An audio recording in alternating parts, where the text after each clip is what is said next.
no more. A lot of that melting off as we speak. And certainly good news, Josh. We're really welcoming these upper 30s and 40-degree temperatures. Yeah, it doesn't take much to put a smile on our faces after this weekend. That trend is only going to continue to take us into the weekend as the slushy roads are still found in some locations, but the overall improvements today with seeing the sunshine, some blue skies, and a lot of that slush and ice starting to melt away. So a welcome sight after our daytime highs managed to get up to 40 degrees this afternoon out towards PDX. That was the first time we hit 40 degrees in a week. Now, we should be hovering in the upper 40s for this time of year, but compared to where we started this week, this is a much better picture for us as the melting continues as we work our way into tomorrow. Expecting a daytime high of about 41. Afternoon rains also helping to melt frosty away with the significant snow melt likely. A live look now over the calm, quiet, and finally clear conditions seen across the area. Congrats, you made it through the Arctic blast as our temperatures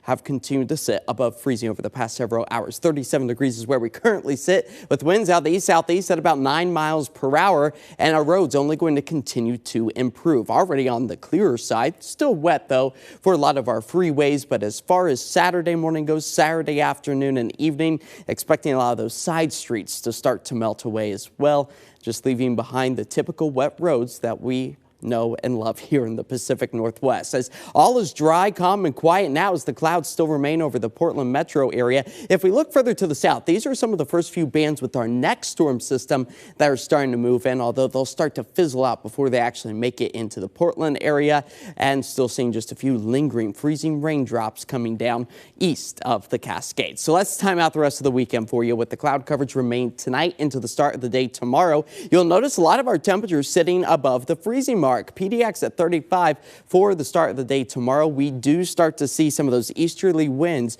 start to transition out of the south, helping to pull a lot of that moisture back into our area. Now you'll notice east of about Troutdale, that's where we could potentially pick up on some more additional freezing rain, places like Hood River as well. So I-84 likely going to be on the tricky side throughout the weekend as we just expect to see rainfall persistent at times for the Willamette Valley, for the coastal spots as our temperatures yet again warm back up into the mid 40s. We'd like to see that. Some of us maybe even hanging out closer to 50 degrees come Sunday. Now our rain gauges, go ahead, dump them out, remove that ice and snow. That way you get an accurate reading, nearing about a full inch by the end of the weekend, just about the same, if not even an inch and a half for parts of the coast. Now it's the high terrain, the foothills of the Cascades in southwest Washington. This is just to the west of Mount Adams, Mount St. Helens, about 5 inches of snow above 5,000 feet. Below that, we could see almost a ½ inch of freezing ice. But of course, that threat is not here in the city as the cloudy skies take us through about 7 o'clock. Seeing a few breaks with a little bit of sunshine as our temperatures still remain above the freezing mark. But it's those cold easterly winds that continue to keep our temperatures slightly cooler than what we would like to see them as those wind gusts near about 30 to 40 miles per hour. Again, out of the east, tapering back as we work our way into tomorrow afternoon and evening. But overall, big improvements for us tonight, tomorrow. Expecting to see that power outage risk continue to take a few steps back as our crews across the area continue to work diligently to get everyone back on the power grid. I've been a bearer of bad news over the past week, so here's a glimmer of hope. 60 days until we get to celebrate the first official day of spring on March 19th.